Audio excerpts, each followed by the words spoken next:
Je vais déjà Oui, c'est OK pour moi. voilà, voilà. Donc bonjour tout le monde, nous On sommes en a ici déjà parlé. du coup pour le talk Rust, pourquoi vous devez vous intéresser en 2023 avec Fabien Villers. Et Fabien, je te laisse du coup dérouler ton talk. Dérouler. D'accord. Merci beaucoup. Les slides, c'est bon, ça s'affiche? Oui. Oui, c'est OK, parfait. très bien.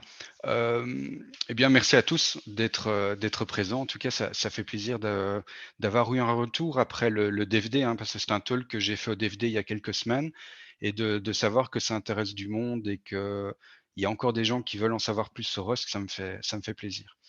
Et donc, bienvenue. Il y a un petit QR code en fait qui va mener au repository Git où se trouvent les slides. Les slides sont écrits en Markdown et sont transformés après avec un petit utilitaire pour que ce soit sympa.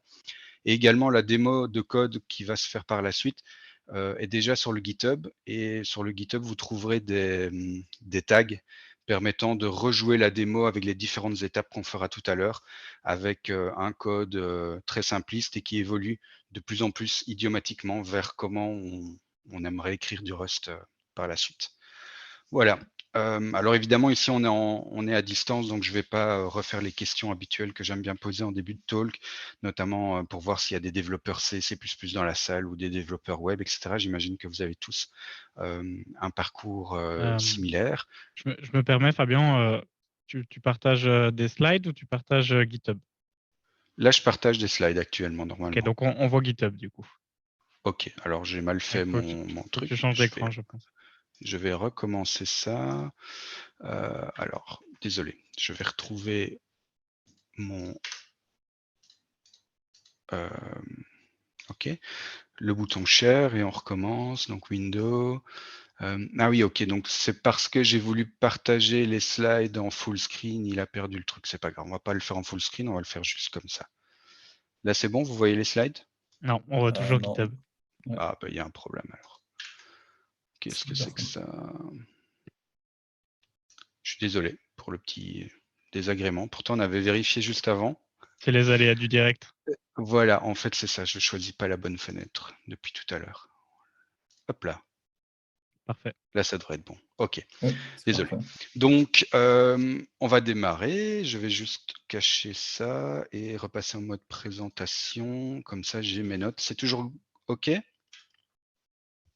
C'est parfait. C'est parfait. OK, parfait. Voilà, une petite présentation rapide, vu qu'on est dans une enfin, je suis, pardon, dans votre communauté que je connais un peu moins, donc vous me connaissez, très peu aussi. Je suis développeur depuis une 25e année cette année, exact. Je suis freelance depuis 13 ans. J'ai monté ma boîte, en 2 mots parce que je ne supportais plus d'être un employé sur qui on criait quand il faisait son mauvais travail. Pourtant, c'était une bonne raison, mais surtout qu'on ne félicitait pas quand il faisait du bon travail et donc voilà, les marketeurs qui récoltent tous les lauriers, ou en tout cas les vendeurs de viande qui récoltent tous les lauriers, j'en pouvais plus. Je suis passionné par le web. Depuis que le web est accessible en Belgique, j'ai eu la chance de pouvoir y avoir accès. Et donc, c'est un média qui me passionne toujours aujourd'hui, même si ça bouge extrêmement vite. On en parlait tout à l'heure avec Arthur. En tant qu'amateur, je fais un peu de photos. Je suis papa de 2 grandes filles maintenant. Je suis gamer, même si malheureusement le temps commence à me manquer pour jouer à tout ce dont j'aurais envie de jouer. Et depuis un peu plus d'1 an, je suis propriétaire d'un petit chien, enfin d'un gros chien maintenant, et ça me procure beaucoup de plaisir. Je vous invite à me suivre sur les différents réseaux sociaux, même si je quitte doucement Twitter après tous les dramas que notre ami Elon Musk est en train de créer. Et donc, j'essaye d'être un peu plus actif sur Mastodon.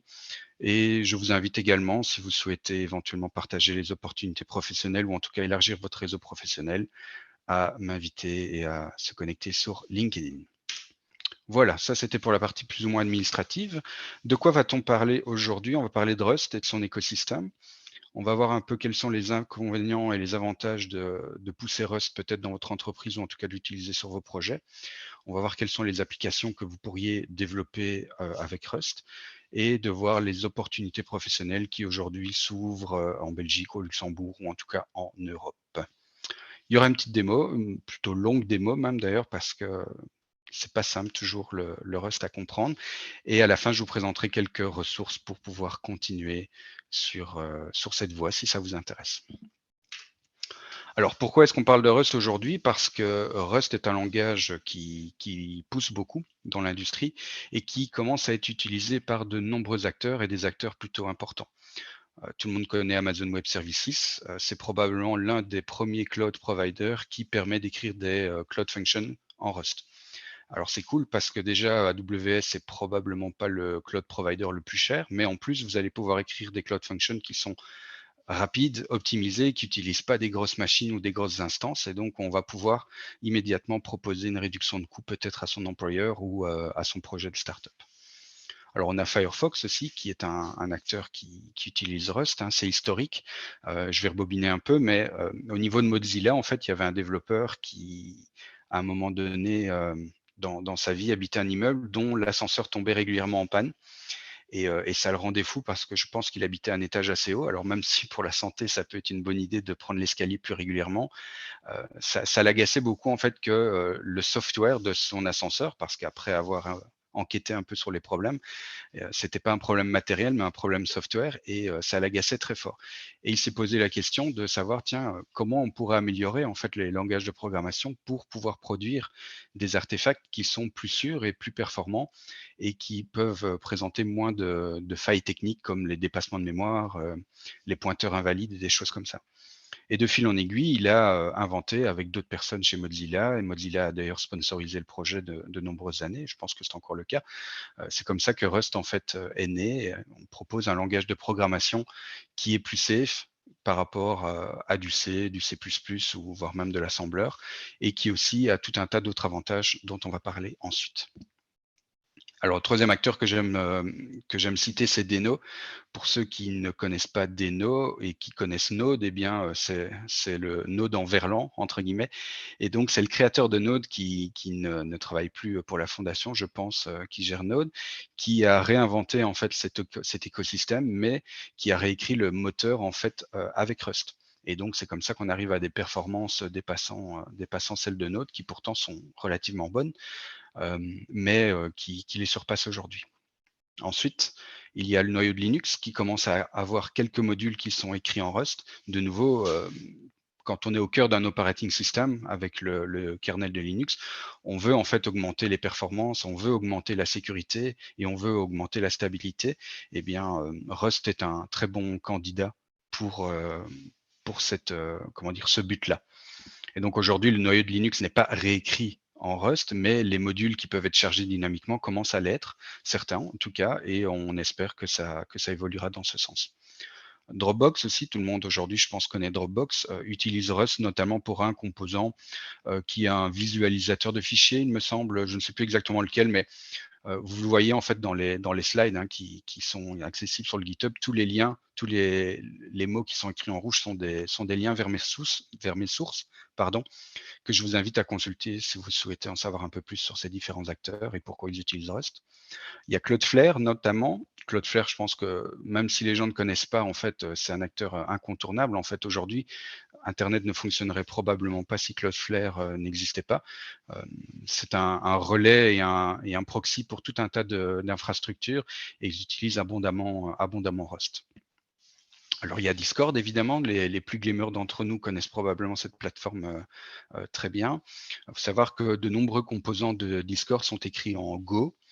Et c'est pas un mauvais choix en soi, mais Discord s'est rendu compte à certains moments que sur les canaux de discussion vocaux, il y avait des pics de latence. Et ces pics de latence, avec le monitoring, ils se sont rendus compte que c'était très, très régulier, en fait, à intervalles hyper réguliers, ce qui est plutôt étonnant. Et donc, ils ont d'abord pensé à un problème mémoire. Il n'y avait pas vraiment de problème mémoire. Pourtant, le problème était lié à la mémoire. Il faut savoir que Go possède un garbage collector et que à chaque fois que le garbage collector entrait en fonction pour pouvoir récupérer de la mémoire qui n'était plus allouée ou en tout cas plus utilisée, eh bien ça avait un impact sur le fonctionnement de Discord et sur des conversations en live, bah, ça se notait qu'il y avait de la latence qui apparaissait.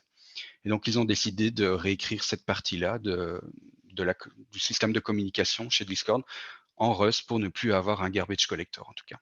Et les pics de latence ont disparu. Et petit ajout de dernière minute, on a eu cette info hier suite à une conférence qui a été donnée, je ne sais plus, aux États-Unis par je ne sais plus quel monsieur, mais vous cliquerez sur le lien pour en savoir plus. Il semblerait qu'il y a eu un projet un peu en sous-marin chez Microsoft où certains morceaux bien choisis de Windows ont commencé à être écrits en Rust pour toutes les bonnes versions pour toutes les bonnes raisons qu'on a citées jusqu'ici, et je trouve ça très très encourageant aussi pour l'un des OS le plus utilisé au monde qui veut augmenter la stabilité et la sécurité. Alors pourquoi tous ces acteurs veulent faire du Rust? Eh bien parce que Rust, je l'ai dit de nombreuses fois maintenant, mais est très stable pour la simple et bonne raison qu'il n'y a pas, par exemple, de valeur nulle ou de valeur undefined ou de valeur nil selon le langage qu'on utilise. On l'a déjà dit aussi, il n'y a pas de pointeur invalide. Soit un pointeur invalide, soit le pointeur n'existe pas. On ne sait pas faire de dépassement de mémoire tant qu'on fait du Rust safe. On verra tout à l'heure qu'il y a moyen de faire du Rust unsafe. On ne peut pas libérer 2 fois un pointeur, c'est pas possible. Le compilateur, en fait, au moment de la compilation, va s'assurer en fait que toutes ces erreurs qu'un développeur peut faire en C, par exemple, ne puissent pas le faire en Rust.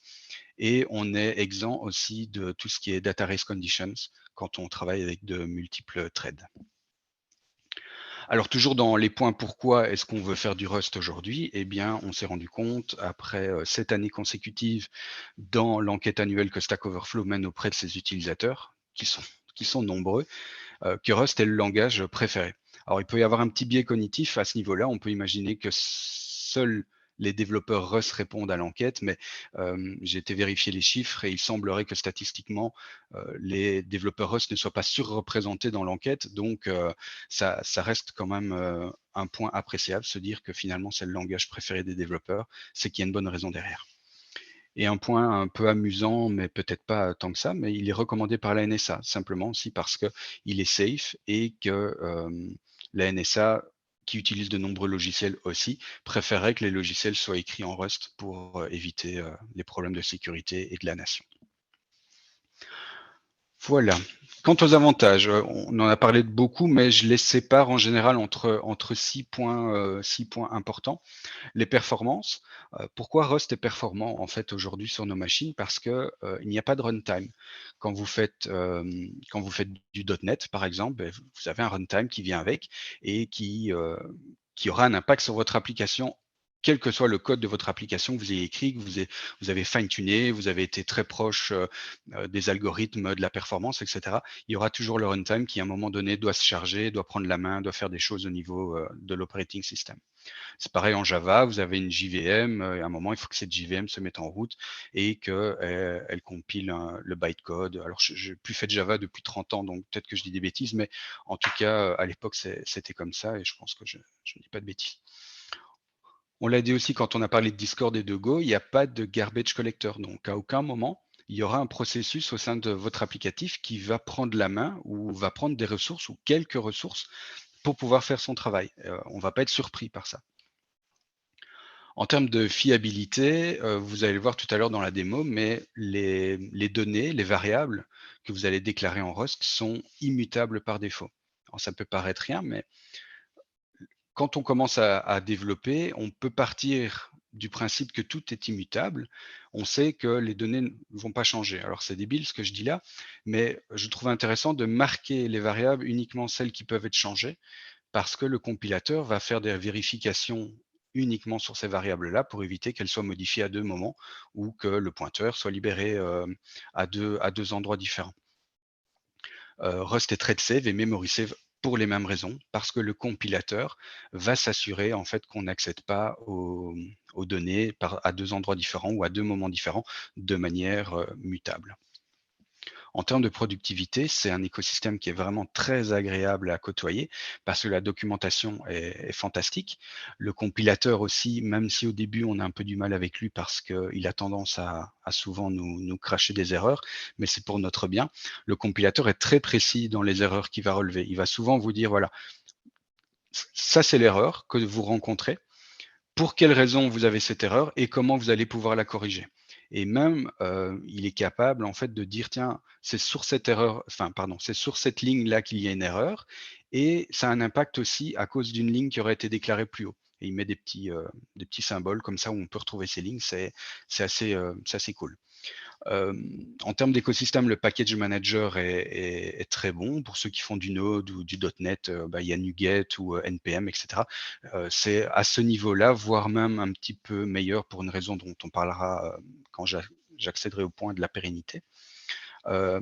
Automatiquement avec le package manager qui fait tout en fait, hein. Il n'y a qu'un utilitaire, il s'appelle Cargo. C'est avec lui que vous allez compiler, gérer les packages, mais également il y a un linter qui vient avec. Donc vous allez pouvoir suivre des règles et pouvoir même optionnellement en désactiver si elles ne vous conviennent pas, mais des règles qui ont été écrites par la communauté et par les mainteneurs du projet, qui sont des règles de bonne pratique et de bonne, comment dire, en bon père de famille, gérer son code en bon père de famille, et ça nous aide à écrire du code de meilleure qualité.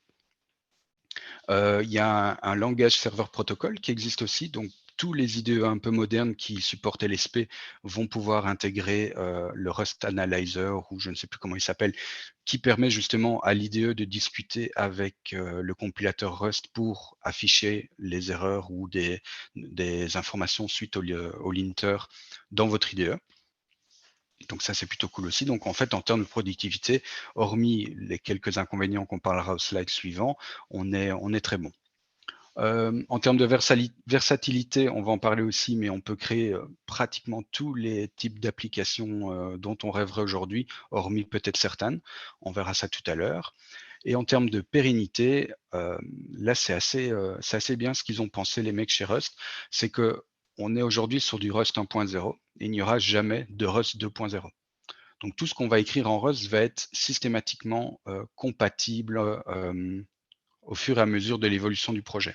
Alors attention, il va y avoir quand même des éditions. Donc aujourd'hui, on est sur l'édition 2021. Il y avait l'édition 2018 qui existait avant. Mais le code qui sera écrit à l'époque pour l'édition 2018 sera toujours compilable par la dernière version du compilateur. L'inverse n'est pas vrai, évidemment. Si on utilise des fonctionnalités de l'édition 2021 et qu'on utilise le compilateur de l'époque, ça ne fonctionnera pas. Mais cet avantage aussi est que si une librairie a été écrite à l'époque pour du Rust 2018, mais qu'on l'utilise dans un projet Rust 2021, eh bien, le compilateur va être capable de dire, OK, le code source que je lis là, je le compile tel que j'existais en 2018 et j'intègre le résultat au linkage dans mon binaire avec la version 2021. En termes de durabilité, alors là, je ne vais pas en parler plus que ça, mais il y a un lien, en fait, je vous invite à regarder. Il y a tout un tas d'informations qui sont intéressantes pour voir, en fait, que Rust, que ce soit en termes de compilation ou en termes d'exécution, est l'un des langages avec le C et le C++ qui est le moins générateur de CO2, que ce soit, comme je l'ai dit, à la compilation ou à l'exécution. Il y a tout un tas d'informations que vous trouverez sur le site des Amazon Web Services, et il y a d'autres études aussi qui ont été menées à ce niveau-là.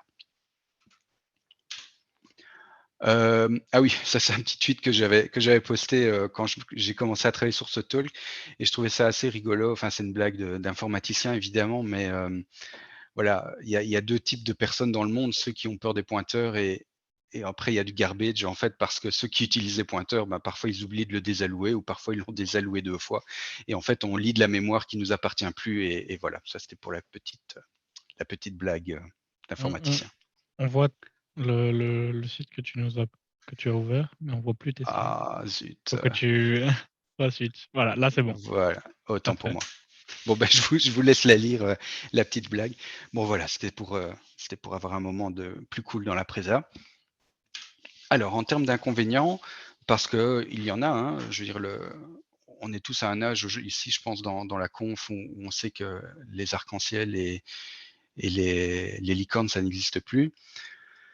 La courbe d'apprentissage est assez véloce en fait, hein. Quand on vient d'un langage de 4e, 5e génération, qu'on fait du TypeScript et du web toute la journée, on revient à quelque chose d'assez proche de la machine, et il faut se le farcir.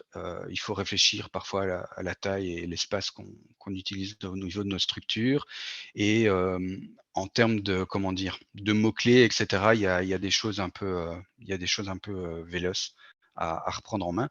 Mais voilà, c'est comme tout, c'est comme quand on démarre un nouveau sport ou un nouveau loisir, il faut un peu insister, et puis il y a des bonnes habitudes qui viennent. Je l'ai dit juste à l'instant, la syntaxe est parfois un peu particulière. Vous le verrez dans la démo, il y a des opérateurs. Celui qui me fait beaucoup rire, c'est le turbofish, parce que les différents caractères ASCII qu'on utilise ressemblent à un poisson. Voilà, c'est une petite anecdote. Point non des moindres, c'est parfois la durée de la compilation. J'en ai beaucoup parlé sur le slide précédent, mais le compilateur va faire tellement de choses pour vous, va vérifier tellement d'éléments, va s'assurer de tellement de choses pour votre propre bien, que fatalement, la durée de la compilation va être plus importante. Alors sur les tout petits projets, ça n'a pas d'impact, mais je connais quelques projets, notamment un en particulier qui est tellement vaste que l'intégration continue de la nuit dépasse la nuit, en fait, et c'est un problème pour eux. Alors, il y a tout un tas de stratégies qu'on peut mettre en place, qui existent d'ailleurs dans d'autres langages, mais avoir du code bien modulaire et activer du cache, en fait, pour qu'un module qui n'aurait pas été modifié depuis le J-1 ne repasse pas à la compilation, qu'on réintègre en fait les artefacts qu'en général on se débarrasse après le nightly build. Et là, on peut le réintégrer dans le nouveau build pour gagner du temps. Mais c'est un des problèmes. Et c'est un problème sur lequel les gens qui maintiennent Rust se penchent avec beaucoup d'attention depuis de nombreux mois. Et donc, c'est quelque chose qui ne disparaîtra probablement pas sur le long terme, mais qui sera grandement amélioré. Ça, j'en suis persuadé. Et dernier point non des moindres auquel je me suis frotté ces dernières semaines, où j'avais envie d'écrire des applications Windows ou Mac, peu importe, Linux. Il y a un gros manque de maturité dans les librairies pour faire du GUI. C'est vraiment compliqué pour faire du Rust safe en essayant d'intégrer les API qui sont fournis soit par l'OS ou des librairies intermédiaires qui font la couche, le gateway entre les deux. Voilà, on n'y est pas encore, on sait le faire, hein, il y a plein d'applis qui existent, mais on n'est pas aujourd'hui capable d'écrire le même code de toute façon pour Linux, Mac et Windows, et il y a de fortes différences entre les différents OS, c'est pas évident. Alors, je vais boire un petit coup par contre vite fait. On en parle au début. Quelles sont les applications potentielles? Vous allez pouvoir faire à peu près tout. Les habituels CLI, REPL, TUI, donc Terminal User Interface, c'est évidemment le truc le plus simple de Rust parce que la première application qu'on écrit, c'est un Hello World et donc on attaque la console. Donc c'est très très bien pour ça. Il y a de nombreux outils, de nombreux packages qu'on peut utiliser qui nous facilitent la vie. Ça va très très vite et là on est bien. Deuxième type de projet sur lequel Rust est fort impliqué, c'est tout ce qui est blockchain et smart contract, pour la simple et bonne raison que, à nouveau, on a un code qui compile. Dès le moment où le code compile, on est certain que le code fait ce qu'il doit faire. Alors quand je dis fait ce qu'il doit faire, attention, hein, on ne se méprend pas. Si on a mal compris le business requirement et qu'on le code de travers, ça ne va pas être magique, hein. Mais dès le moment où on veut attaquer des structures de données, où on fait du multithreading, etc., si ça compile, on peut s'assurer que cet aspect-là va fonctionner comme on s'y attend. Alors, on peut écrire des serveurs web et des Cloud Functions, donc faire du serverless. Il y a de nombreux acteurs qui le font aussi. Il y a plein de librairies et de packages qui existent pour faire ça. C'est assez cool. C'est encore un peu verbeux parce que fatalement, c'est un langage un peu plus proche, plus bas niveau, mais ça reste tout à fait faisable. On peut écrire des applications web et notamment du WebAssembly. Je pense que Rust était l'un des premiers acteurs en fait qui était sur la balle du WebAssembly. Et aujourd'hui, on a tous des toolchains en fait qui nous permettent de compiler vers du WASM et c'est plutôt cool. On peut écrire des systèmes d'exploitation aussi. Alors là, évidemment, ce sont des projets de plus grande ampleur, mais je pense que j'en ai vu passer 2 ou 3 qui se sont attelés à ça et qui avancent. En tout cas, ça avance bien. Et on peut faire du système embarqué. Il y avait une liste, je pense, sur un des premiers slides sur laquelle on pouvait cliquer. C'est vrai qu'il y a de nombreux targets pour Rust. Il y a évidemment les desktops habituels ici de Mac, Linux, Windows, mais on peut faire du PowerPC, on peut target du Raspberry, Pico, tout un tas. Bon, moi je suis pas très branché embarqué, mais tout un tas de boards sont déjà supportés de base. Donc ça, c'est bien aussi, parce que fatalement, ces systèmes embarqués sont très peu puissants et en général n'ont pas beaucoup de RAM. Et donc Rust est un langage qui se prête bien à travailler sur ces boards. Et des jeux vidéo, alors je pense qu'on en est au balbutiement, hein. Il y a aujourd'hui probablement 0 AAA qui sont écrits en Rust, mais il y a de nombreux jeux indés qui sont écrits en Rust, et il y a quelques moteurs qui sont sympas. Il y en a un qui s'appelle Bevi d'ailleurs, il y a eu une game jam il n'y a pas longtemps, et il y a un des un des gagnants qui a utilisé Bevy, qui est un moteur de jeux vidéo, il fait ECS aussi. Voilà, à voir aussi. Évidemment, c'est un peu plus complexe que si on veut faire du Unity et du C#, mais c'est jouable.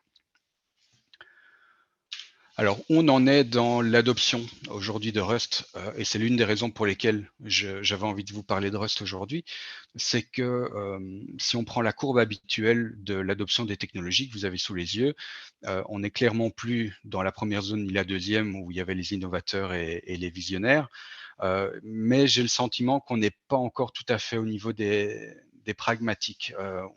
On est probablement dans le trou, là, dans le gouffre de chasme, mais on n'est pas loin d'être au niveau du pragmatisme. Il y a de nombreux acteurs, on l'a vu tout à l'heure, qui adoptent Rust, et il y a de plus en plus même de petites structures qui s'y intéressent, et donc ça ne tiendra qu'à vous, qu'à nous, si on a envie de faire du Rust dans nos équipes, peut-être de continuer à pousser ce langage pour toutes les bonnes raisons qu'il propose. Et donc, en termes d'opportunités professionnelles, aujourd'hui, c'est pas évidemment le langage le plus demandé, mais finalement, le premier endroit où on pourrait pousser Rust, c'est dans nos entreprises. J'imagine qu'il y a tout un tas de choses qui peuvent être faites en Rust, peut-être d'autres moins, mais regardez peut-être dans vos projets s'il n'y a pas soit un nouveau développement ou soit un composant dans l'existant qui fonctionne moins bien, qui est peut-être pas assez performant, qui est trop consommateur en ressources, eh bien le réécrire en Rust, ça pourrait peut-être être une bonne opportunité. Alors évidemment, il ne faut pas partir en disant, voilà, moi je vais réécrire toute la stack de mon business en Rust, parce qu'il n'y a pas une valeur ajoutée immédiate, mais peut-être de trouver le composant ou le micro-projet qui permettrait de mettre un premier pas avec Rust dans votre entreprise. À côté de ça, il y a des entreprises qui recrutent régulièrement. J'ai noté Randstad, Kirok en Belgique, Skyro. J'aurais peut-être pu faire l'effort de regarder un peu plus pour le Luxembourg pour cette présa, mais je n'y ai pas pensé. Si vous cherchez un job, il y a Rust Jobs qui est à l'international, qui propose pas mal de choses. Et sur Reddit, toutes les 6 semaines, à chaque nouvelle micro-release du compilateur de Rust, c'est vrai que je ne l'ai pas parlé tout à l'heure, j'ai parlé des éditions, mais j'ai oublié de mentionner que toutes les 6 semaines, il y a une micro-release du compilateur. Et bien, à cette occasion, sur le Reddit de Rust, il y a un thread qui est ouvert pour savoir qui recrute actuellement au niveau de Rust. Donc, il y a la possibilité de trouver des jobs. Voilà. Est-ce qu'on n'écrirait pas un petit peu de code? J'imagine que j'ai assez parlé pour la soirée, que vous voulez voir un peu du vrai Rust maintenant. Alors, je vais essayer de partager cette fois-ci mon écran entier. Tac, comme ça. Ça devrait aller. Voilà. Hop, hop. On est bon là? Vous voyez mon desktop? Parfait, on voit ton desktop, on Ok. voit le CMD. D'accord. Eh bien là, je suis dans une console. Je vous en ai parlé tout à l'heure. En fait, on a l'utilitaire Cargo qui permet de tout faire. Et donc là, je vais démarrer un nouveau projet. Et je vous propose d'écrire un petit money parser, un truc vraiment bidon qui sert à rien, mais qui va permettre de rentrer un petit peu dans Rust au fur et à mesure. Alors, notre money parser est créé. On va lancer Visual Studio Code. Je vais cacher ça. Est-ce que c'est assez grand pour au niveau du... Je zoomerai un tout petit peu plus. Ouais, je peux zoomer un petit peu, hein. Je ne vais pas écrire des lignes très longues de toute façon. Là, c'est bon comme ça? Vas-y, c'est bon. Pour moi, c'est Ok. OK. Voilà, je réouvert une console ici pour que ce soit un petit peu plus pratique. Et donc, l'une des premières choses qu'on peut faire avec Cargo, en fait, c'est de faire un run. Il va compiler le projet et il va l'exécuter immédiatement. Et là, on se retrouve face au default Hello World qu'on a tous écrit et qu'on écrit tous quand on apprend un nouveau langage de programmation. Un truc sympa, Cargo est assez intelligent. Hein. Ici, vous voyez qu'il y a que 3 lignes en fait qui ont été outputées alors qu'il y en avait 4 avant. En fait, il était capable de voir que le code n'a pas changé et il l'a pas recompilé. Il a juste refait un execute de notre projet. Bon, rien de bien fantastique. Hein. Tous les compilateurs font ça aujourd'hui, mais voilà, pourquoi pas le mentionner. Et donc, qu'est-ce qu'on veut faire? On veut écrire un truc qui fait ça. En fait, on veut lui passer une string et on veut pouvoir séparer le montant de la devise parce que c'est quelque chose qu'on veut faire. Alors évidemment, si je l'exécute ici, il ne se passe rien. Alors là, j'ai passé un argument à mon exécutable. Donc, la première chose qu'on va faire, c'est vouloir récupérer ces arguments.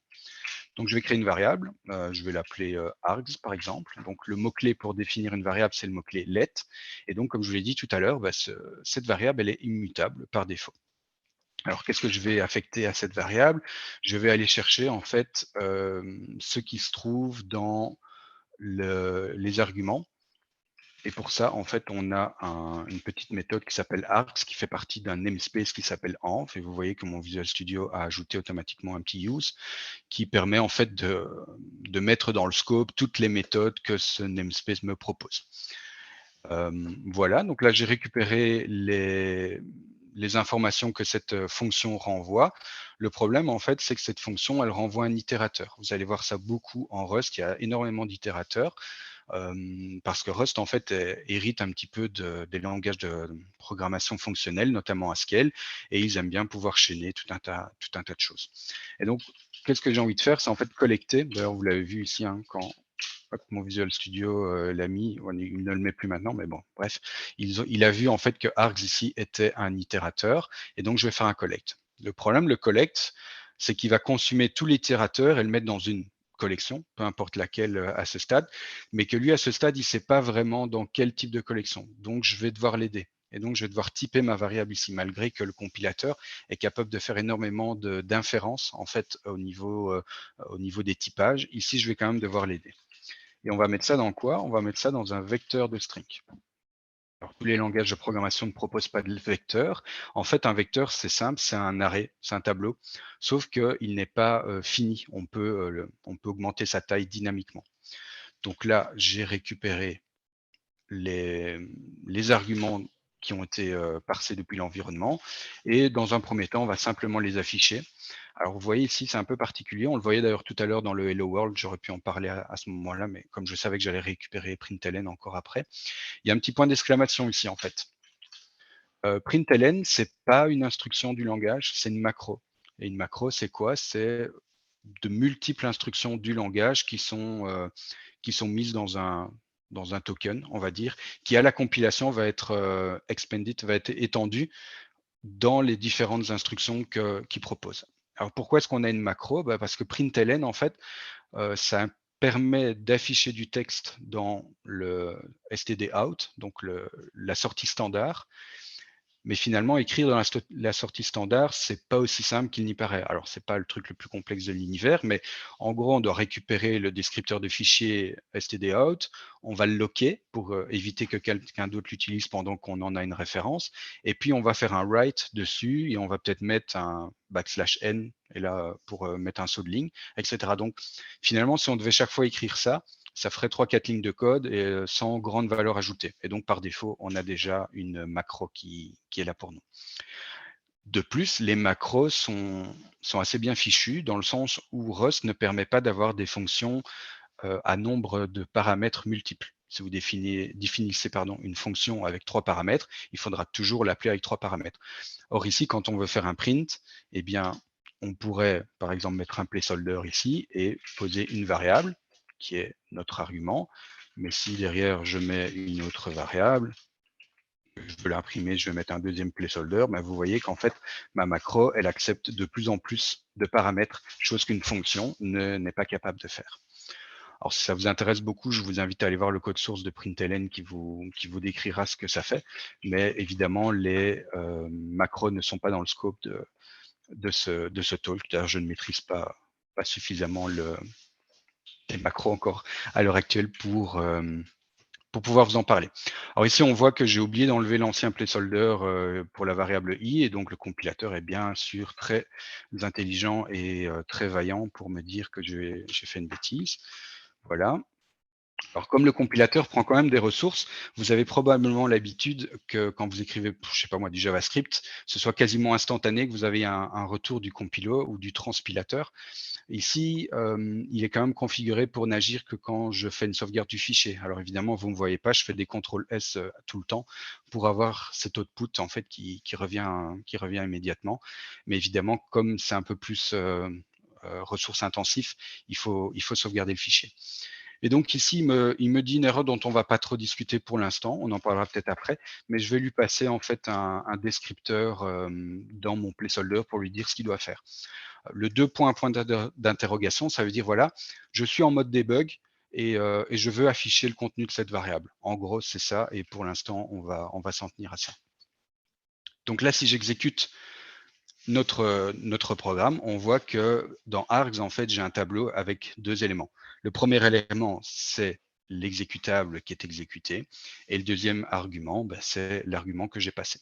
OK, donc on voit plus ou moins où on veut aller, mais comme on est des bons développeurs et qu'on veut travailler un petit peu défensivement, on veut quand même s'assurer que si mon nombre d'arguments est inférieur à 2, on ne sait rien faire. Si tu ne me passes pas une string à parser, je ne sais pas la parser, je ne peux pas l'inventer.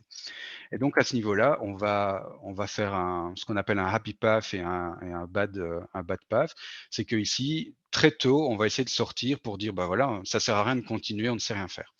Et là, on va utiliser notre macro println, et comme vous l'avez probablement deviné, elle fait exactement la même chose, sauf que écrire sur std out, elle va écrire sur stderr, qui est la sortie standard en cas d'erreur.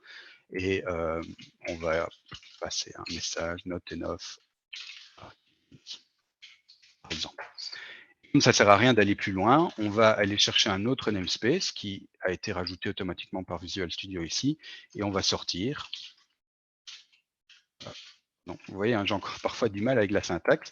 J'ai tendance à mettre un point séparateur entre un namespace et une fonction, alors que dans ce langage, c'est un double 2 points. Et donc ici, on va dire à l'operating system en fait qu'on a plus besoin de travailler et on peut sortir. Et donc si j'oublie de passer un argument, on affiche un message d'erreur, et en plus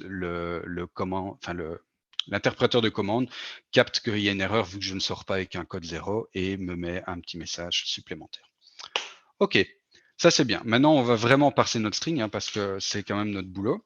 Alors, on va créer une fonction pour séparer un peu tout ça. Alors, pour créer une fonction, c'est le mot-clé fn. Depuis de nombreuses semaines que je fais du Rust, j'écris souvent fun. Vous allez voir, ça va peut-être vous arriver aussi. Je ne sais pas pourquoi.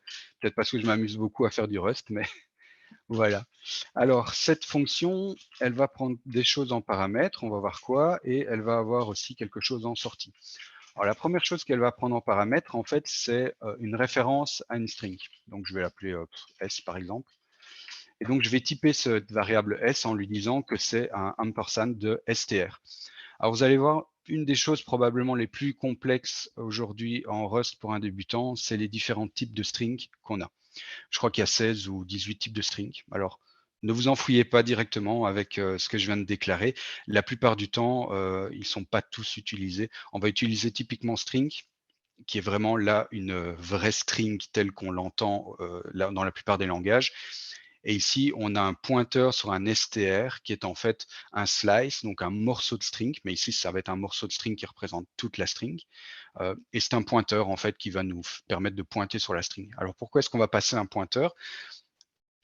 Parce qu'il y a une chose très importante dans Rust et qui permet à Rust d'être aussi efficace et de gérer aussi bien sa mémoire, ça s'appelle l'ownership. J'en ai pas encore parlé jusqu'ici, mais quand on va appeler cette méthode, admettons qu'on va l'appeler ici, je ne sais pas encore ce qu'on va faire avec le résultat, mais on va l'appeler ici, et là je vais lui passer donc mon args qui se trouve dans mon deuxième élément de mon tableau. Eh bien, si je ne lui passe pas une référence de ça, en fait, ça veut dire que je donne à la fonction parsimony l'ownership, donc la propriété de la variable. Et en donnant la propriété de la variable, donc si ici je m'autorise à passer une string, ça veut dire que quand je vais quitter ici ma fonction en ligne 18, eh bien, le compilateur va se charger de désallouer cette string. Et donc derrière ici, si je veux encore utiliser, comme je le fais là, mon tableau d'args, eh bien là, le compilateur va me crier dessus pour dire, ben non, tu n'as plus l'ownership de cette variable, donc tu ne peux plus l'utiliser. Et donc, pour ce type d'utilisation qu'on veut faire ici, on va lui passer une référence à la string. Alors, cette fonction, elle va renvoyer quoi? Eh bien, on l'a dit tout à l'heure, on veut séparer le montant de la devise. Et donc, on a un type qui est sympa, en fait, en Rust, qui n'existe pas forcément dans tous les langages, qui est le tuple, ou le tuple en français. Et donc là, on va retourner un float, parce qu'on peut avoir un montant décimal. Et derrière, en fait, on va renvoyer un slice de string. Alors ça aussi, quand on fait du JavaScript toute la journée et que derrière on fait du Rust pour s'amuser, on a tendance à ne pas mettre la flèche du... Enfin, on met une double flèche alors que c'est une simple flèche. OK. Alors, qu'est-ce qu'on va faire dans cette fonction? La première chose qu'on va faire, c'est splitter sur l'espace, parce qu'on a vu que le montant et la devise sont séparés d'un espace. OK, donc on va avoir quoi? On va avoir des segments, très bien. Ces segments, c'est quoi? Ça va être notre variable string. On va faire un split. On va faire un split sur quoi? Sur l'espace. Et de nouveau, comme tout à l'heure, c'est un itérateur, et donc on va faire un collect pour récupérer ça dans une variable. À nouveau, je vais devoir aider le compilateur pour lui dire quel est le type de variable que ce split va renvoyer après un collect. Eh bien, ce sera des slices d'une string. OK. Comme tout à l'heure, on va essayer d'être de bons programmeurs défensifs et on va dire, tiens, si la taille de mon tableau de segments en fait est différente de 2, vu qu'on veut une devise et un montant, eh bien on a un problème. Alors, comment est-ce qu'on va remonter ce problème-là à la plan? On va le faire dans un premier temps comme des développeurs à l'ancienne. On va créer une constante. On va l'appeler, je sais pas moi, un valid input. On va dire que c'est du float 32 et on va lui passer une valeur dédiée. Je pourrais mettre ce qu'on veut ici, c'est juste que ça doit être une valeur qui est prédéfinie. Et donc dans ce cas-là, en fait, je vais sortir plus vite de ma fonction, je vais lui renvoyer un tuple et je vais lui renvoyer un invalid input. Et ici, je vais mettre une string vite. Je veux dire qu'ici, quand j'ai mon result, la première chose que je dois faire, c'est si alors oui, les tuples, en fait, on va y accéder comme ça, par 0 ou 1, mais c'est pas très esthétique, c'est pas très élégant. Et ce qu'on peut faire en Rust aussi, c'est la déstructuration du tuple. Donc si j'écris ici, par exemple, amount currency, en fait, on va déstructurer le tuple et donc c'est plus propre d'écrire quelque chose comme ça. Et donc, si mon amount est la variable magique, ne faites pas ça chez vous, c'est juste temporaire pour y aller progressivement. Et bien ici aussi, on va faire un println, on va dire invalid input, par exemple. Voilà. J'ai la flemme de taper, donc je vais copier-coller. Et pareil, on va sortir du processus beaucoup plus tôt. S'il y a des questions, je ne vois pas le chat, donc n'hésitez pas à m'interrompre si je vais trop vite ou si ça manque d'explications. Moi, j'y regarde. Il n'y a pas encore eu de questions. D'accord. Alors, si on n'est pas sorti parce qu'on n'avait pas le nombre de segments auxquels on s'attendait de base, à ce moment-là, on va vraiment commencer à travailler cette fois-ci. On va créer une variable amount. Et amount, c'est quoi? En fait, c'est le premier élément de notre segment. Et currency, c'est le second élément de notre segment.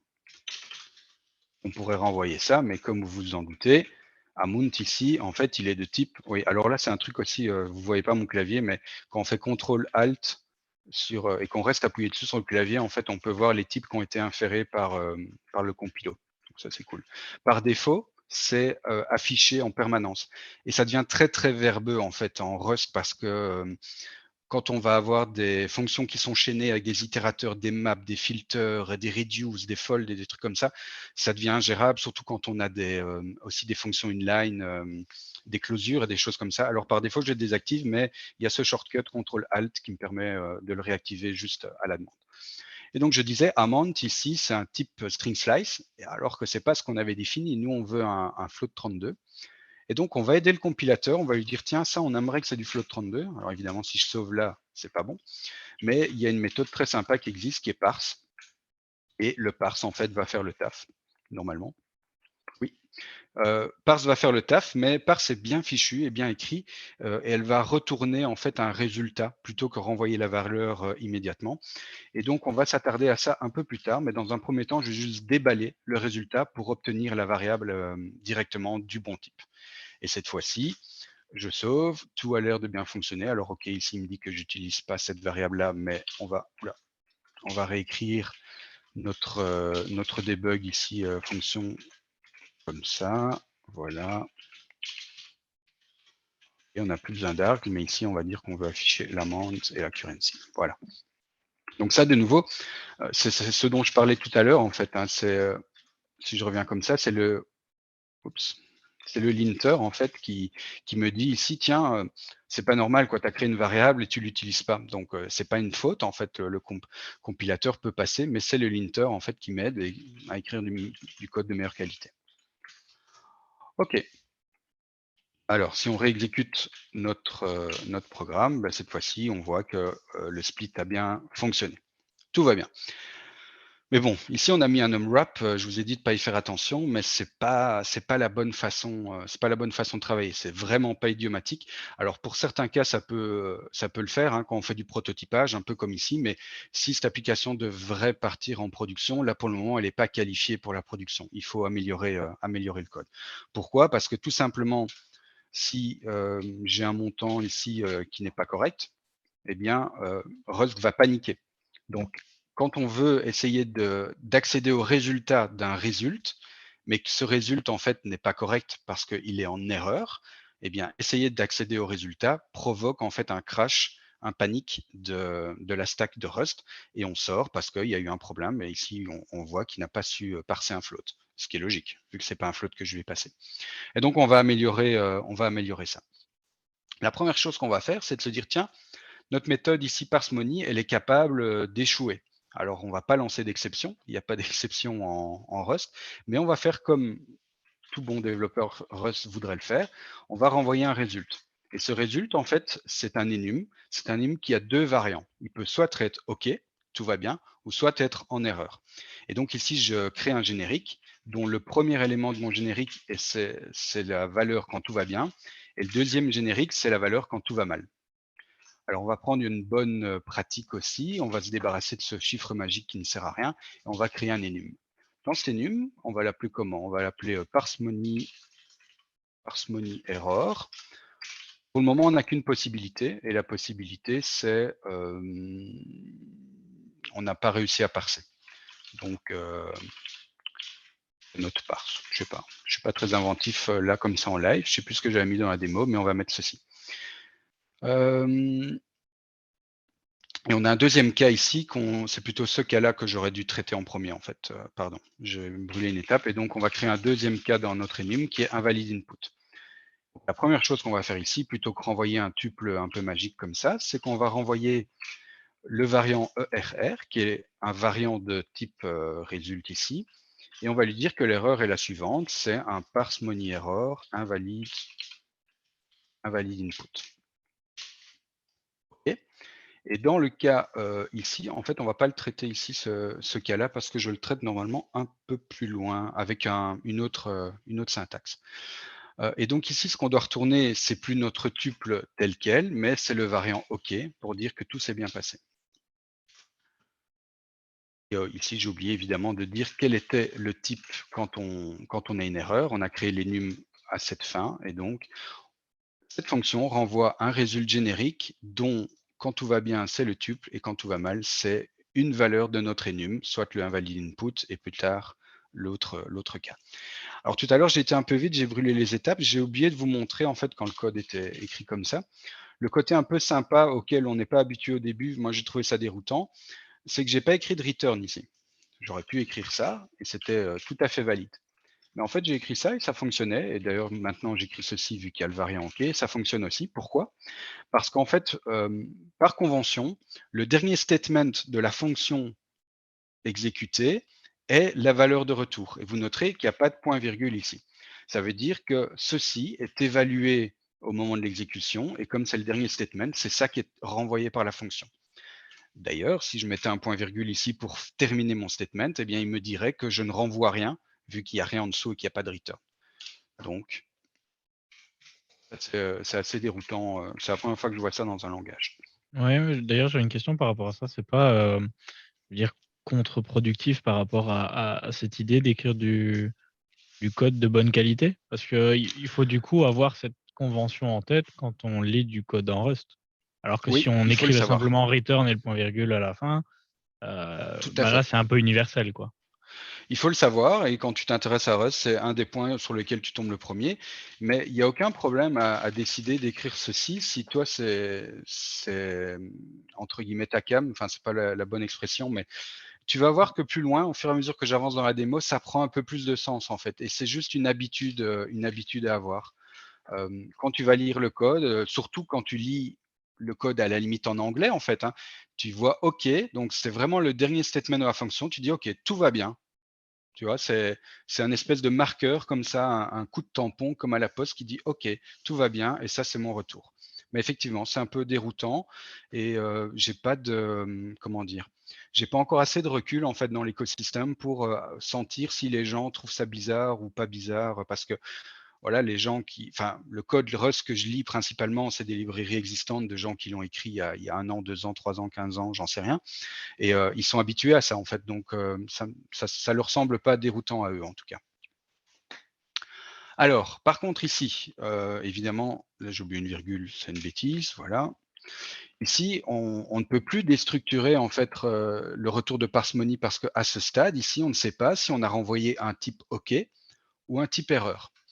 Et donc, je vais recréer une variable temporaire ici que je vais nommer result, pas de déstructuration. Et vous allez voir en fait qu'il y a des petits utilitaires qui existent sur les différents variants. Et je vais pouvoir écrire par exemple is ERR. À ce moment-là, ça veut dire qu'on a une erreur. OK. Alors si on a une erreur, ce serait peut-être bien de savoir laquelle. Et donc je pourrais rajouter derrière ici dans mon si je veux dire par exemple error, hop, et dire laquelle. Et laquelle, c'est quoi en fait? C'est de nouveau result, mais qui là est toujours ce type result où on ne sait pas si c'est un type OK ou un type ER.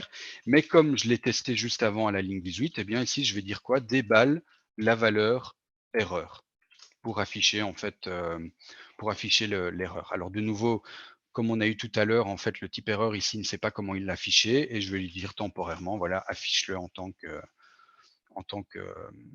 valeur de debug. Et qu'est-ce qu'il me dit là? Il me dit effectivement qu'il veut bien l'afficher en valeur de debug, mais il ne sait pas comment il doit s'y prendre.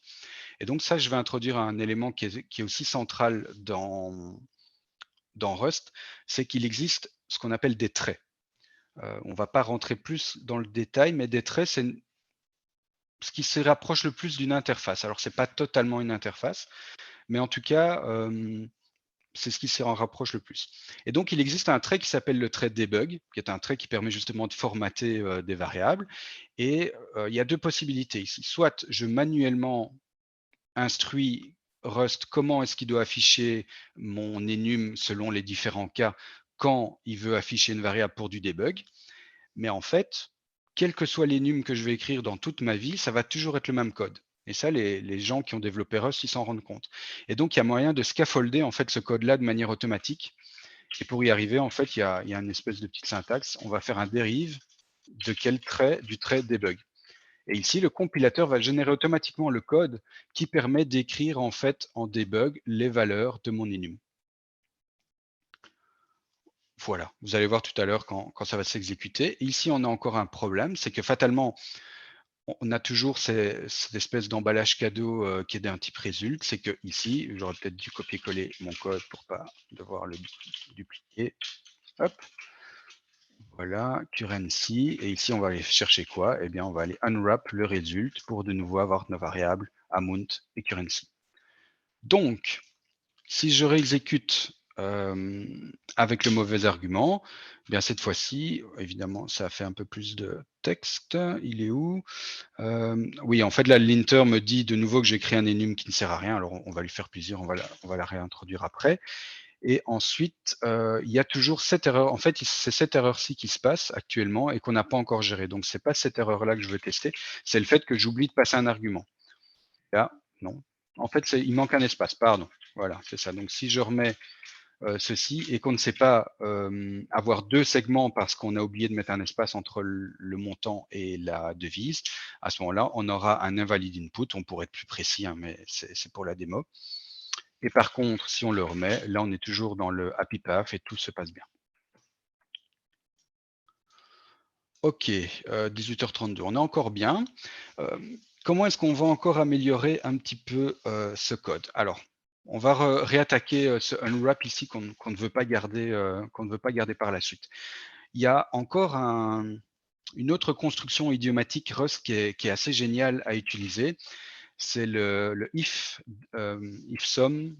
pardon, ou let else. On va faire un let else ici, dans le sens où on va dire, tiens, on va créer une variable de type ER, qui est de type parse-money error.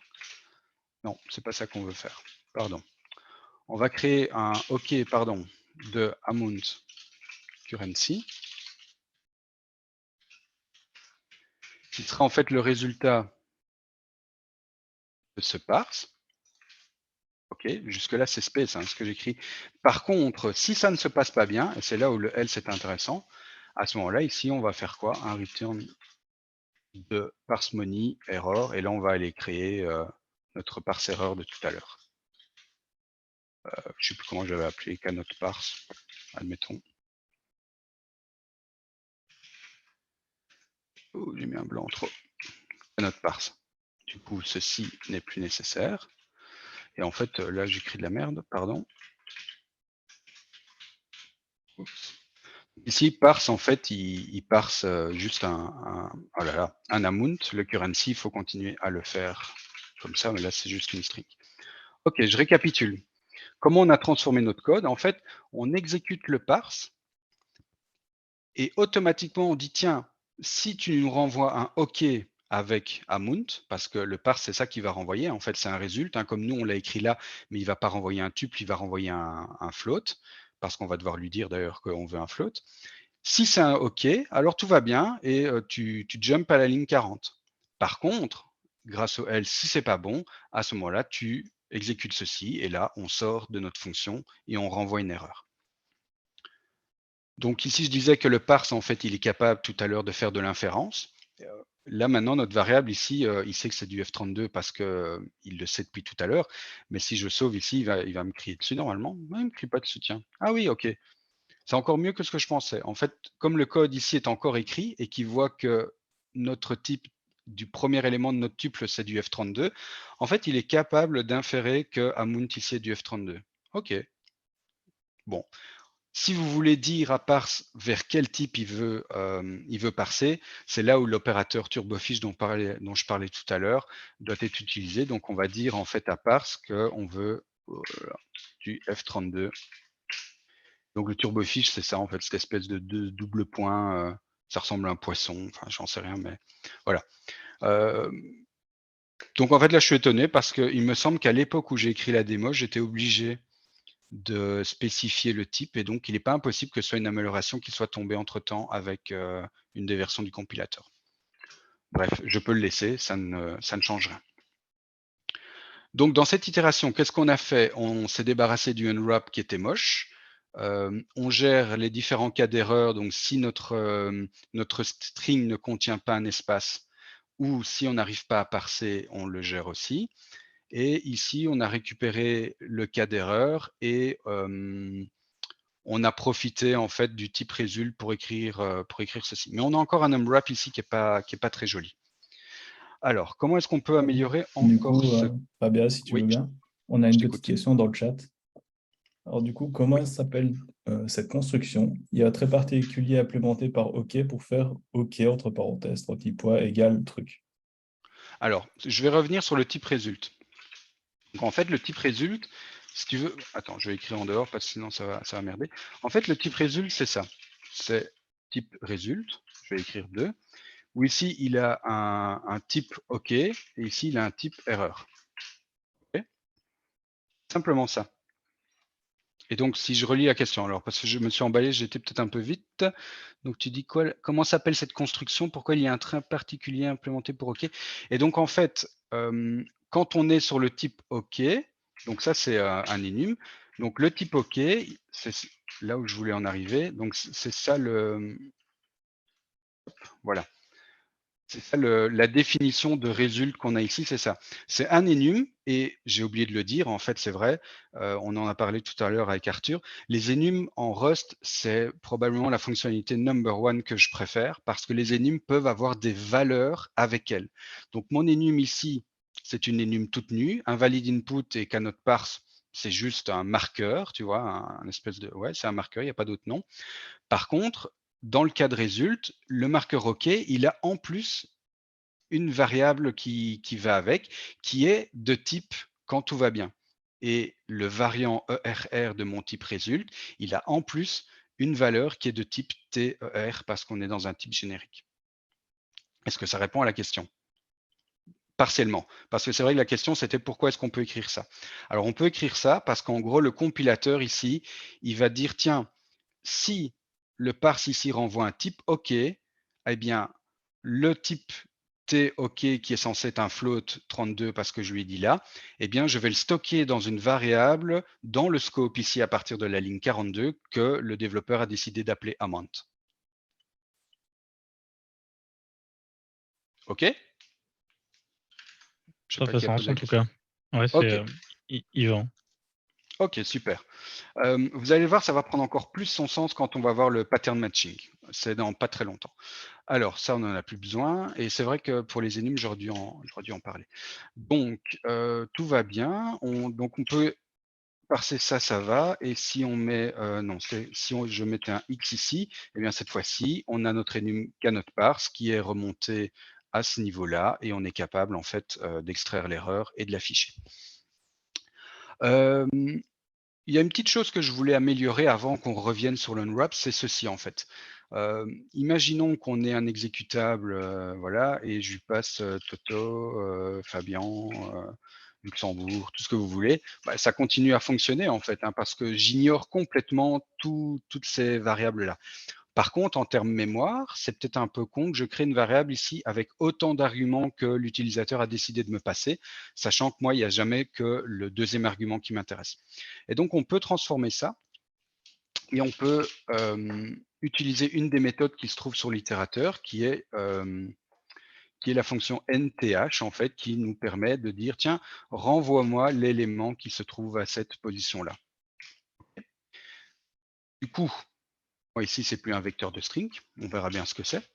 Mais surtout, vous devez déjà percevoir à ce stade-là que le nth, si je lui passe 150 et qu'il n'y a pas 150 arguments, on va avoir un problème. Donc en fait, ce nth ici, ça renvoie un type résulte. Enfin, ça renvoie pas un type résulte, pardon, ça renvoie un type option, qui est à peu près le même mécanisme, mais plutôt qui te dit soit j'ai réussi à trouver quelque chose, ou soit j'ai rien trouvé. Donc le type option, c'est un peu comme un type résulte. On a quelque chose comme ça, et on a soit, il est générique aussi, soit on a un somme de t, soit on a un none de rien du tout en fait, parce que lui évidemment c'est vide. Et donc c'est avec le type option qu'on va contrecarrer tous les undefined et tous les nuls qu'on trouve dans les autres langages. D'accord? Alors, on va réutiliser notre syntaxe qu'on connaît déjà maintenant, vu qu'on l'a vu ici, qui est le let else, et on va utiliser ça exactement de la même façon. Donc on a vu que le nth renvoie une option. L'option, il a un variant somme ou un variant none. Et donc si tu as réussi à me trouver quelque chose, tu me le colles dans la variable args. Et si jamais tu n'as pas réussi, à ce moment-là, tu fais ce qu'on faisait jusqu'ici. Et là, on se rapproche déjà d'un code plus idiomatique Rust parce que on va juste chercher le deuxième élément de l'itérateur. Donc en fait, là derrière, ce qui se passe, c'est que sur l'itérateur, il va faire un next. Si le next renvoie un somme quelque chose, il le bypass complètement, il s'en fout. Par contre, s'il reçoit none, ben là, il sort déjà en fait parce qu'il n'a même pas eu le temps d'arriver au second élément. Mais si le premier élément lui renvoie un somme, ok, il refait un next sur l'itérateur. Et là, s'il a un somme, il prend la valeur qui est accrochée au somme pour le coller dans la variable args. Et s'il a reçu un none, eh bien à ce moment-là, ben, il rentre dans le else et on sort plus vite. Même mécanique que pour résulte, c'est juste que là, il n'y a pas d'erreur en fait. C'est soit j'ai réussi à faire quelque chose, ou soit j'ai pas réussi. Mais ça n'a pas provoqué d'erreur. Alors je regarde mon petit copion. Qu'est-ce que je voulais vous montrer encore? Ça, je l'ai fait juste avant. Donc l'étape suivante, c'était ceci, mais on l'a déjà fait. OK. Alors maintenant, il y a un autre cas. Il y a encore des unwrap ici qui sont un peu moches. Et donc, on va utiliser ce qu'on appelle le pattern matching. Alors, c'est aussi une construction ultra puissante de Rust. Je vais juste vous laisser ça en commentaire et en référence. Alors, on a un mot-clé qui s'appelle match. Et lui aussi, je vais le mettre comme ça. Hop, voilà. On a un mot-clé qui s'appelle match, si j'arrive à l'écrire. Et donc, qu'est-ce qu'on va passer à match? On va lui passer, en fait, simplement notre parsimony. Et d'ailleurs, ici, après avoir changé ça, évidemment, j'ai oublié de changer ceci. Voilà. D'ailleurs, c'est plus vraiment args que je devrais l'appeler. Je vais l'appeler user input. Si on sait que c'est ce que l'utilisateur a passé. Voilà. Même si c'est commenté ici, c'est juste pour que ce soit correct. OK. Donc, on va appeler parsimony en lui passant toujours notre user input. Et là, qu'est-ce qu'on va avoir? On va avoir un match. Alors, un match, c'est un peu comme un switch dans les autres langages, mais un peu surpuissant. D'ailleurs, vous voyez déjà, j'ai appuyé sur CTRL-S. Il y a mon compilateur qui me crie déjà dessus. Il me dit, tiens, parsimony, tu as deux possibilités. Soit que ça renvoie un OK, soit que ça renvoie un ERR. Eh bien, tu n'as géré aucun des cas, tu es nul. C'est cool parce que quand on a des enums qui renvoient des statuts, je ne sais pas moi, est-ce qu'un service est disponible ou j'en sais rien, ben, tout d'un coup, il y a une nouvelle fonctionnalité, il y a une nouvelle variante de cet enum, eh bien, tout le code qui va appeler cet enum ne gère pas encore ce variant vu qu'on vient de l'ajouter. Eh bien, le code ne compile plus, c'est terminé. Tant qu'on n'a pas géré tous les cas possibles, le code ne compile plus. Donc ça, c'est plutôt cool. Alors, on va gérer ces deux cas. Le premier cas, c'est quand tout va bien. Quand tout va bien, à ce moment-là, on a dans notre OK notre amount, oh là là, notre amount et notre currency, comme tout à l'heure en fait. Hein. C'est comme si j'allais unwrapper le OK, donc je recrée ces variables-là. Et quand ces variables-là sont là, eh bien, qu'est-ce que je fais? Je les affiche. OK. Par contre, quand on a une erreur, et là je vais l'appeler E, sans trop de, comment dire, inspiration. Là, je mets des accolades parce que ça va être sur deux lignes. Eh bien, quand on a une erreur, je refais ce que je faisais juste avant. Alors évidemment, ici, c'est plus result on wrap error, vu que l'erreur, je l'ai dans ma variable E ici. Donc là, j'affiche simplement E. Et là, on est de nouveau plus proche du Rust idiomatique, parce que c'est souvent ça qu'on va faire quand on a un enum, soit simple ou soit simple comme celui-ci, ou soit plus complexe. On doit gérer plusieurs cas, et pour chacun des cas, on peut faire des choses différentes. Voilà, vous verrez aussi dans le projet sur GitHub, il y a les unit tests qui vont avec et qui prouvent que ça marche tout le temps. Je ne vais pas le réexécuter à chaque fois ici. Hein. Je regarde s'il y a une question. Il n'y a pas de question. OK, alors on continue. Donc, on a vu le let else, on a vu le match, on a vu le type result, on a vu le type option. On n'a plus besoin de tous ces commentaires. Notre code commence à être assez joli. Quelque chose qu'on peut améliorer ici, et j'en parlais aussi avec Arthur et Tinaël tout à l'heure avant que ça commence, c'est qu'en Rust, on peut faire la même chose de plein de façons différentes.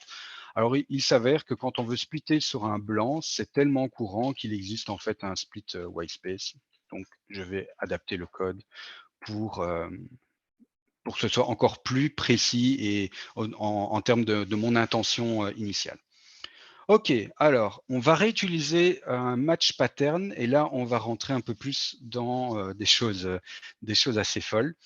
Comment est-ce que je vais faire ça? Je vais faire comme tout à l'heure, je vais tout mettre en commentaire. Et donc ici on va également faire un match. On va faire un match sur quoi? On va faire un match sur en fait je dois quand même garder le segment. Hein. On va faire un match sur segment et là je vais lui dire, tiens, je prends un slice de mon segment, je vais juste dire que je prends tout mon segment. Alors, je sais que ça paraît con, mais le fait de mettre les accolades comme ça permet en fait de dire qu'on prend un slice du segment, de tout le segment. Mais je pourrais écrire du style, je veux les éléments de 0 à 4 ou des trucs comme ça. Quoi. Sauf que ici, je veux tout le segment. Et là, on va refaire un matching. On va dire, tiens, si tu me renvoies un tableau qui contient deux variables, dont les noms sont totalement arbitraires. C'est juste que je les remets comme ceci pour ma facilité. Alors, on verra ce qu'on va faire. Par contre, dans tous les autres cas, et là, il y a ce petit underscore qui représente en fait quelque chose dont on s'en fout du nom et on s'en fout de ce que c'est-à-dire tous les autres cas. À ce moment-là, je fais autre chose. Et là, dans ce cas-là, eh bien, il faut renvoyer l'erreur parce que si on n'a pas réussi à avoir exactement deux segments dans ce tableau, c'est que quelque chose ne va pas. Soit il n'y a pas assez de blanc, soit il y en a trop. Et donc, je vais déjà renvoyer une erreur dans ce cas-là. Et je suis même pas sûr que j'ai besoin du return en fait. Voilà. Par contre, dans le cas où tout va bien, là, je vais devoir refaire mon code de tout à l'heure, c'est-à-dire que je vais prendre amount, je vais essayer de le parser, et là, je suis à peu près certain que j'ai besoin de dire que c'est du F32. On va faire de ce retour de parse qui, pour le rappel, est un result, eh bien, on peut faire un mapping, par exemple. Et là, on va introduire une closure. Alors là aussi, au niveau syntaxe, c'est ce que je disais au début, hein, que la syntaxe, parfois, il faut se la farcir, même après tant d'années. C'est qu'on est habitué en JavaScript d'avoir sa variable ici. Eh bien, pour Rust, ils ont décidé que c'était entre deux pipes. Allez savoir pourquoi. Donc, cette valeur, je vais l'appeler X, en fait. Et si j'ai réussi à mapper, donc si cette closure ici s'exécute, ça veut dire que le type de parse est un OK. Ça veut dire qu'on est dans le happy pass, que tout va bien. Eh bien, dans ce cas-là, je veux mapper ce float 32 en quoi? Eh bien, dans mon tuple que j'essaye de renvoyer depuis tout à l'heure. Et donc, je vais passer la variable X, qui est cette variable-ci, hein, donc qui cette fois-ci est un F32, alors que là, mon amende, c'était un slice de string. Je vais mapper ça dans le tuple que j'essaye de renvoyer depuis tout à l'heure. Par contre, si ça se passe mal, et donc là, vous voyez qu'il y a le map erreur, là, je vais créer aussi une closure. Par contre, le type de l'erreur, je m'en cogne un peu. Donc, je vais remettre mon petit underscore. Donc là, si je mets E, on peut voir que le E, c'est un parse float error. C'est ce que le runtime, pas le runtime, mais la fonction qui implémente le parse renvoie. Mais bon, voilà, je m'en fous un peu de ce truc-là. Par contre, si on a une erreur, je veux utiliser mon erreur à moi qu'on a défini, et donc je vais mapper vers ceci. Je n'ai pas besoin des accolades. Hop. Et c'est là où je reviens à la question tout à l'heure de tiens, le dernier statement sans point virgule, c'est ce qu'on renvoie. Eh bien, vous voyez qu'ici, j'ai pas mis de point virgule, j'ai pas écrit un seul return, parce que le match statement, si tout va bien, va évaluer ceci. Et comme on est aussi dans un scope ici, hein, à cause de l'accolade qu'il y a là, c'est comme si on était dans une sous-fonction, eh bien ça, c'est le dernier statement. Et donc, ce qui va sortir de mon match, c'est le résultat de ceci. Par contre, si tout va mal, ce qui va sortir de mon match, c'est ceci. Et comme mon match, en plus, n'a pas de point-virgule, ça veut dire que lui, il va aussi renvoyer ce qu'on lui a renvoyé selon le bras par lequel on est passé. Et en fait, il va renvoyer tout ceci à l'appelant de la fonction. Et donc, on est passé d'un code de tout à l'heure de pas mal de lignes à quelque chose de plus concis, qui au prime abord est peut-être pas forcément lisible, sauf si on a l'habitude de faire du fonctionnel. Je pense que là, on est très habitué à avoir ce genre de construction. OK, je regarde s'il n'y a pas une question sur ça. Plutôt l'erreur invalide input en ligne 43. Oui, exact. Voilà. Non, ici, pardon. Tout à fait. Il y en a qui suivent, ça fait plaisir. Voilà. Là, on commence à être hyper idiomatique. Au niveau de Rust, en fait, on a un code qu'on peut trouver dans toutes les librairies qui aujourd'hui existent et qui sont bien branchées Rust. Mais on peut encore faire mieux. On peut encore faire mieux parce que finalement, renvoyer un tuple, c'est bien, mais c'est pas très structuré. Et comme c'est pas très structuré, on va créer une structure en fait avec le mot-clé struct. Et cette structure, on va l'appeler money. OK ? Cette structure elle va avoir deux champs, deux fields. La première, ça va être un montant, qui est un F32. Et le deuxième, ça va toujours être cette currency, qui est une référence toujours vers notre string. Et là, en parlant de string, accrochez-vous au vôtre, parce qu'on va rentrer dans les choses un peu plus complexes. Je sauvegarde, et là, le compilateur me crie dessus parce que j'ai un lifetime specifier qui n'est pas spécifié. Alors, qu'est-ce que c'est les lifetime? On en revient toujours à ce pourquoi Rust est un langage formidable et qu'il garantit en fait qu'on ne fait pas des conneries avec les pointeurs. En fait, ici, il se dit, tiens, si le programmeur crée un objet ou une variable de type money, cette variable de type money contient une référence vers une string. Moi, à ce stade, je suis incapable de démontrer que la string qui va être, que la variable currency, qui est en fait un pointeur quelque part sur le heap, eh bien que ce pointeur sera toujours valide tant que la variable money existe. Il est incapable de le dire ici. Et c'est normal, en fait. Il ne pourrait pas le dire. Alors, On pourrait partir sur les lifetime specifiers à ce stade, mais on va un peu s'en passer. Pourquoi? Parce que en fait, ça devient un peu complexe. On va lui passer ce qu'on appelle un lifetime specifier, qui est en général une apostrophe, ça c'est obligatoire, avec une lettre. On peut en mettre autant qu'on veut, mais en général, c'est une lettre. Et donc, on va dire en fait que cette structure, en fait, elle a le même lifetime specifier que cette variable-là. Ça veut dire que on est sûr, cette fois-ci, que tant que money existe, eh bien, cette variable-là doit exister aussi. On enforce le compilateur et le gestionnaire de mémoire de le faire de cette façon-là. Alors, pourquoi est-ce qu'on ne va pas aller dans cette voie? C'est que derrière, en fait, je vais implémenter une méthode pour avoir du beau code et que je vais faire une implémentation pour mon type money. L'implémentation de ce type money, ça va être une fonction qui s'appelle new. Et là, je vais directement lui passer ceci et une currency qui elle aussi sera de type string. OK. Qu'est-ce que cette fonction renvoie? Elle renvoie self. En fait, self, c'est juste un alias pour money à partir du moment où on se trouve dans l'implémentation de money. Et cette fonction, elle va renvoyer quoi? Elle va renvoyer une instance. Je ne sais même pas si on peut dire instance en Rust, mais vous m'avez compris, de money avec en fait amount et currency.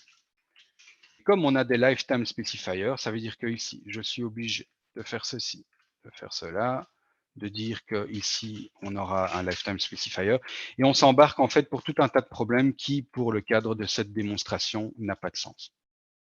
Et donc, on va tricher un petit peu, enfin tricher, c'est pas une triche, hein, mais on va dire voilà, on ne va pas garder de référence en fait vers le slice currency, on va juste créer une nouvelle string. On va faire une nouvelle allocation mémoire et l'autre string, même si derrière elle est désallouée, on s'en fout parce qu'on en a créé une copie. Voilà, on a une struct money, donc on est un peu plus structuré. On a attaché à cette struct, la possibilité d'appeler une fonction new.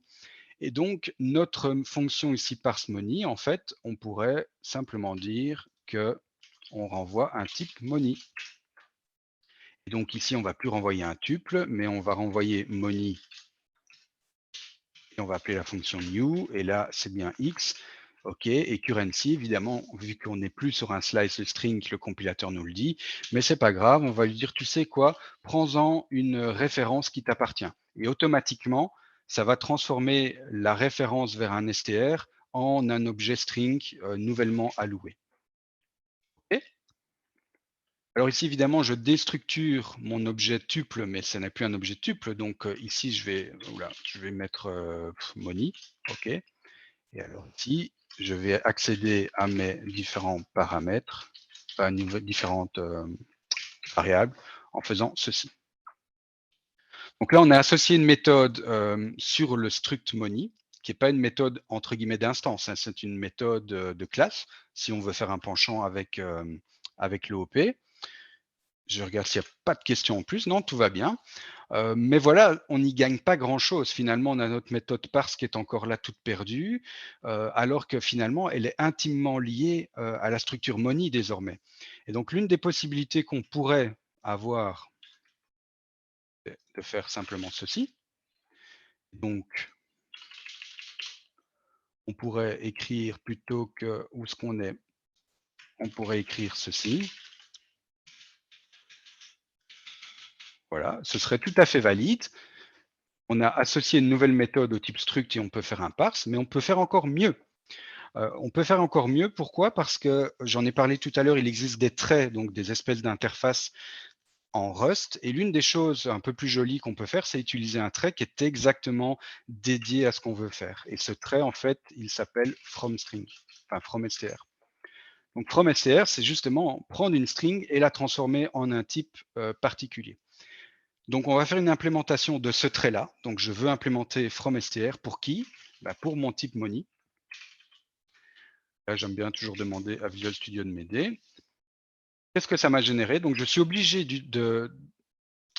d'implémenter cette méthode-là. Vous voyez ici qu'il y a encore une petite macro en fait, qui permet de calmer le compilateur le temps que la méthode n'est pas implémentée. Cette méthode fromString, qu'est-ce qu'elle fait? Elle prend en paramètre une string, enfin une slice de string, donc $str, et elle renvoie un résulte de quoi? De self, donc de money, mais également d'un espèce de type alias qui est self:2.2.er, qui est ce type-là en fait. Et ce type-là, pour le moment, si je sauvegarde, on va se faire crier dessus parce que ce type associé n'est pas encore défini. Je devrais mettre un égal quelque chose. Alors, comme vous vous en doutez par rapport à l'implémentation qu'on a utilisée jusqu'ici, eh bien, le type d'erreur, en fait, ça va être l'enum que nous utilisons depuis le début. OK, tout va bien. Maintenant, il faut implémenter la méthode. Ben, ça tombe bien, en fait, on l'a déjà fait. Donc, on va reprendre cette méthode-là. On va coller ça là. Et on n'a plus besoin de garder, en fait, cette méthode parse sur le type money. Alors, pourquoi c'est cool de faire ça? Pourquoi c'est cool? Parce que à ce stade-ci, en fait, je n'ai même plus besoin d'écrire ceci. Enfin, je vais le laisser temporairement. Mais donc, je vais même pas besoin de faire ça. En fait, je vais prendre ma string, qui est user input. Et sur la string, désormais, je vais appeler parse. Je vais dire que je veux faire quoi? Un parse de money. Donc, on a déjà vu cette construction tout à l'heure quand on voulait parser en fait un F32, enfin un string vers un F32. Eh bien, ici, en fait, grâce à l'implémentation de ce trait, et c'est pour ça que je vous le montre et pas garder l'implémentation sur le type money en lui-même parce que ça n'a pas de valeur ajoutée, c'est qu'en fait, on a augmenté la méthode parse qui existe sur le type string, alors que normalement, on est incapable en Rust de définir plusieurs fois la même fonction. Il n'y a pas de fonction overloading en Rust. Mais ici, grâce à cela, on a une implémentation de parse qui est dédiée à un type qui nous appartient à nous. Alors évidemment, si je ne mets pas les parenthèses, ça n'ira pas. Voilà.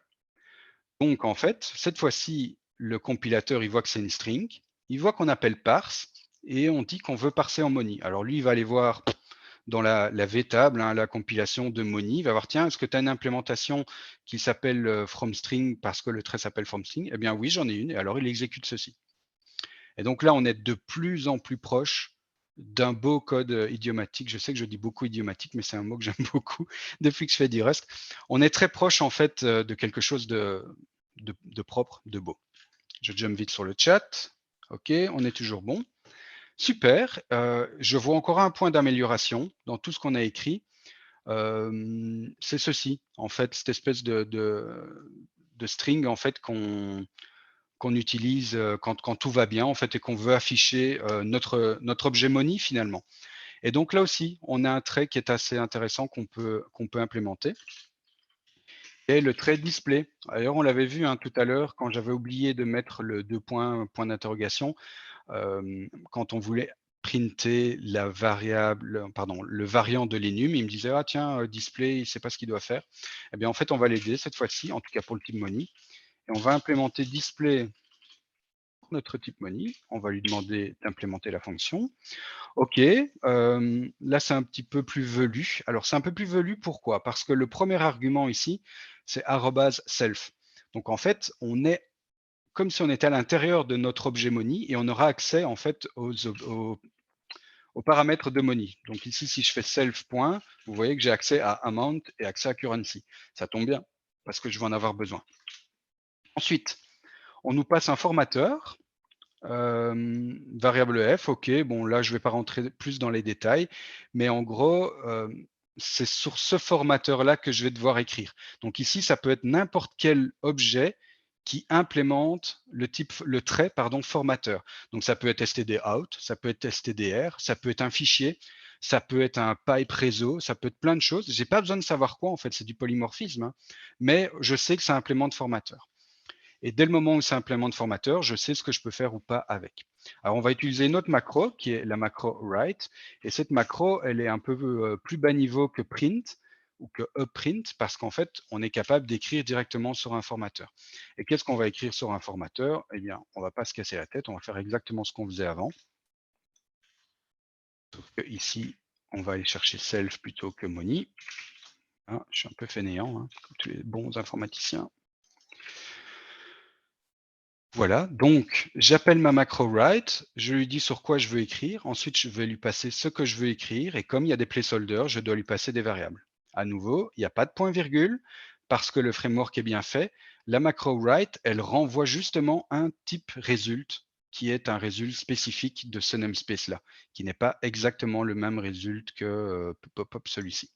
Et donc c'est pour ça qu'on a préfixé ici le result, parce que lorsque j'ai demandé à Visual Studio d'implémenter la méthode automatiquement pour moi, il était capable de voir que ce n'était pas le même résultat. Si j'enlève ça, c'est pas bon, c'est pas le même type.